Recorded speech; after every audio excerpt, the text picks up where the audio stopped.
Hello students, देखिए कल आपको मैंने 8th क्लास के मैथ्स के अंदर फर्स्ट चैप्टर कंप्लीट कर दिया था। आज जो हमारा चैप्टर चल जाएगा वो सेकंड चैप्टर है और चैप्टर है हमारे पास में linear equations one variable. Chapter second है, चैप्टर नंबर सेकंड है हमारे पास लीनियर इक्वेशन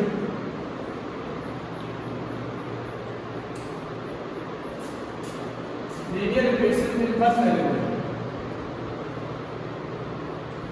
लीनियर इक्वेशन में फर्स्ट वेरिएबल ये आज चैप्टर पढ़ने जा रहे हैं। चैप्टर नंबर हम सेकंड पढ़ रहे हैं। हिंदी का इंग्लिश मीडियम दोनों स्टूडेंट्स से यूज ले सकते हैं। हिंदी इंग्लिश मीडियम सभी स्टूडेंट्स। तो बात करें लीनियर इक्वेशंस होती क्या है, लीनियर क्वाड्रिक। मैंने आपको देखिए बेटा, linear equations, quadric equations, cubic equations, तो लीनियर में कोई पावर नहीं होती। क्वाड्रिक में पावर 2 होती है, क्यूबिक में पावर 3 होती है। लीनियर में, लीनियर का मतलब सरल रेखीय समीकरण। लीनियर का मतलब होता है कि एक सरल रेखीय समीकरण है, सरल समीकरण है जिसमें ना कोई स्क्वायर है ना कोई क्यूबिक है, इस टाइप का कुछ भी उसमें नहीं है। तो ये तो आप बहुत ईजी है। देखिए मतलब 2.1 एक्सरसाइज आज मिलेगी। एक्सरसाइज 2.1 में है solve the following equations. Solve the following equation. तो हम इक्वेशन सॉल्व करने जा रहे हैं। Solve the following equations. तो सबसे पहले है x - 2 = 7। फर्स्ट है x - 2 = 7। बेटा वेरिएबल और नॉन वेरिएबल डिवाइडिंग है, ट्रांसलेटिव बेटा।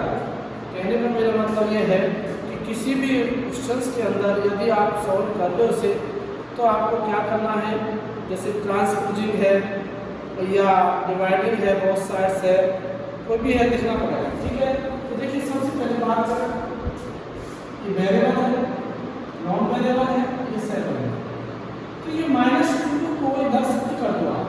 बहुत इजी मेथड है। x = तो जब -2 इधर जाएगा तो 7 + 2 हो जाएगा। तो ये x = 9 हो जाएगा और ये आपका आंसर आता है। देखिए बेटा, नॉन वेरिएबल इसमें ट्रांसपोजिंग करते हैं इधर से इधर बाय ट्रांसपोजिंग, यानी कि -2 का शिफ्टिंग किया, ट्रांसपोजिंग किया, बाय ट्रांसपोजिंग लिख सकते हो यहाँ पर, बाय ट्रांसपोजिंग।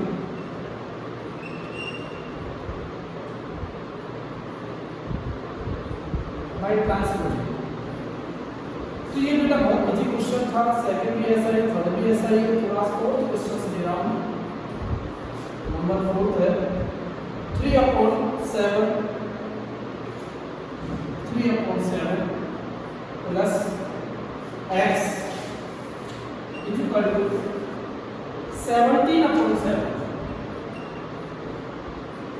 By transposing. तो वेरिएबल और नॉन वेरिएबल को, वेरिएबल इधर कर लो, कहीं भी कर लो वैसे तो, और नॉन वेरिएबल इधर कर लो, ट्रांसपोजिंग कर लो।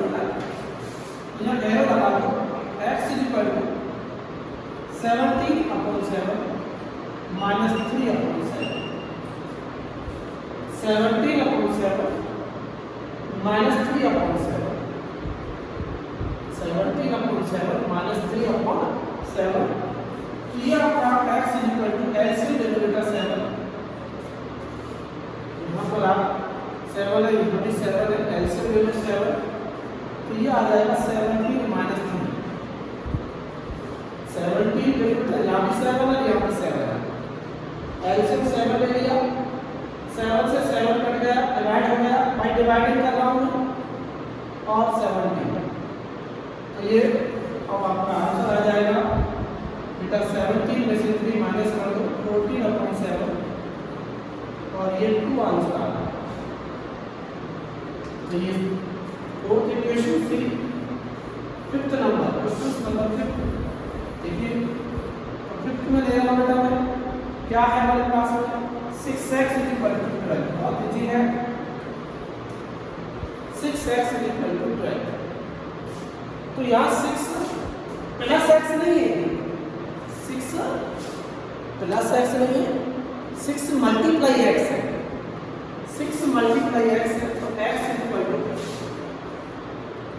12 डिवाइड बाय 6 और x = 2 आंसर। x की जो वैल्यूज है वो 2 आ गई, x = 2 आंसर आ गया। तो ये हमारा पास में देखिए 6 नंबर दे रहे हैं, ये सरल है, क्रॉस मल्टीप्लिकेशन से हो जाएगा t/5 = 10।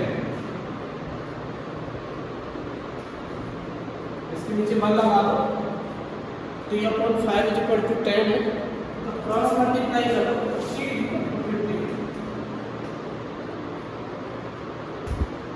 t = 50 आ गया। तो ये और क्वेश्चंस बेटा 9 ये सभी क्वेश्चन सरल हैं, और कोई क्वेश्चन ऐसा मुझे लग नहीं रहा है इसलिए सारे इजी हैं। तो ये आपका क्वेश्चन एक्सरसाइज होगी। तो ये एक्सरसाइज आपकी 2.1, और थोड़ा बड़ा क्वेश्चन भी ले सकते हो, इजी थे, बड़े क्वेश्चन भी ले सकते हो, बड़े इसमें है नहीं। तो हमारी ये 2.1 एक्सरसाइज आपको करनी है। अब आती है 2.2 एक्सरसाइज। 2.2 आपको कराई जा रही है, स्टार्ट हो गई। तो 2.2 में वर्ड प्रॉब्लम है बेटा। तो वर्ड प्रॉब्लम वाले क्वेश्चंस में देखिए, if you subtract 1/2 from a number, क्या कह रहा है, if you subtract from a number and multiply the result by 1/2, you get what is the number, let the number be x। First हमारे पास let the number be x, हमने उस number को x ले लिया। अब कह रहा है subtract 1/2 from a number by 82 कर लो, ज़्यादा लिखने की जरूरत नहीं है, by 82 according to the question. By 82 का मतलब है अकॉर्डिंग टू द क्वेश्चन। तो ये कह रहा है x में वो नंबर ले लिया, अब कह रहा है सब्ट्रैक्ट 1/2 फ्रॉम ए नंबर, जो नंबर है उसमें से 1/2 सब्ट्रैक्ट कर दो, माइनस कर दो बेटा। ये कह रहा है सब्ट्रैक्ट 1/2 फ्रॉम ए नंबर, तो जो नंबर है उसमें से आप 1/2 माइनस कर दो, सब्ट्रैक्ट कर दो, और उसको जो आता है एंड मल्टीप्लाई द रिजल्ट 1/2, और इसको रिजल्ट को भी मल्टीप्लाई कर दो 1/2 से। ये कह रहा है ना क्वेश्चन में बेटा, मल्टीप्लाई 1/2 रिजल्ट गेट 1/8। तो ये 1/8 यहाँ आ जाएगा बेटा, गेट 1/8। ये इक्वेशंस फाइंड हो गए। अब क्या करें, इसकी दो मेथड है, इसको मल्टीप्लाई भी कर सकते हो आप, और 1/2 को इसके नीचे डिवाइड में भी ले सकते हो बेटा। मल्टीप्लाई में जब कोई नंबर होता है वो डिवाइड में चला जाता है, और आप इसका ब्रैकेट से भी मल्टीप्लाई कर सकते हो। तो देख लो, 1/2 का डिवाइड भी कर दो या मल्टीप्लाई कर दो, दोनों मेथड सही है। 1/2 को आप इसका नंबर से मल्टीप्लाई करोगे, 1/2 को x से करोगे तो x = 2, 1/2 को 1/2 से करोगे तो 1/4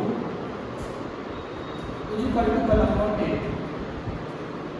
अब माइनस 1/4 को इधर ट्रांसफर कर दो, तो x = 1/8 प्लस 1/4। एलसीएम ले लो बेटा, x = 8 x = 2 और एलसीएम ले लो 8। तो 8 से 8 को डिवाइड करोगे तो 1 आएगा, 4 से 8 को डिवाइड करोगे तो 2 आएगा, x = 2 3/2। क्रॉस मल्टीप्लाई कर लो इसका, तो ये आ जाएगा 8x इक्वल टू 6,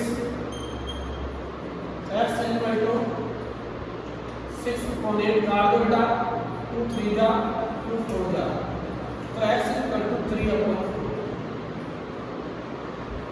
तो ये आंसर आ गया by 82। मैंने let the number bx, let the number bx, number x ले लिया, फिर कह रहा है 1/2 सबट्रैक्ट द नंबर, यानी कि आप जो नंबर दिया है उसमें से 1/2 माइनस कर दो। फिर कह रहा है मल्टीप्लाई 1/2 रिजल्ट दिस नंबर, तो ये जो रिजल्ट आया उसको 1/2 से मल्टीप्लाई कर दो और इक्वल टू 1/8, वी गेट 1/8। तो बेटा ये सॉल्व किया मैंने, 1/2 को x से किया, x/2 1/2 को 1/2 से किया, 1/4 इक्वल टू 1/8, तो -1/2 से को इधर ट्रांसफर कर दिया x/2 और ये एलसीएम ले लिया। तो ये आपका फर्स्ट क्वेश्चन 2.0 इसका हो गया 2.2 का first question.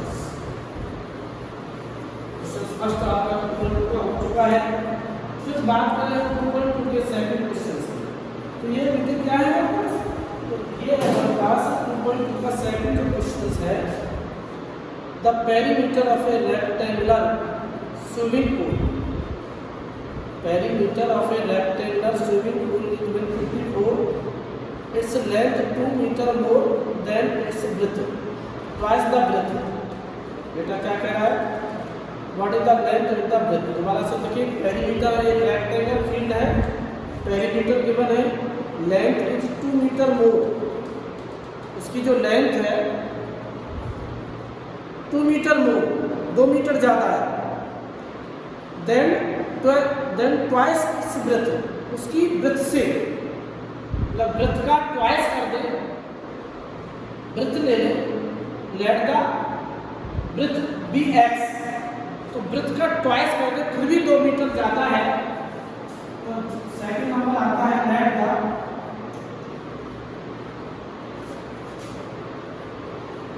Breath bs, then length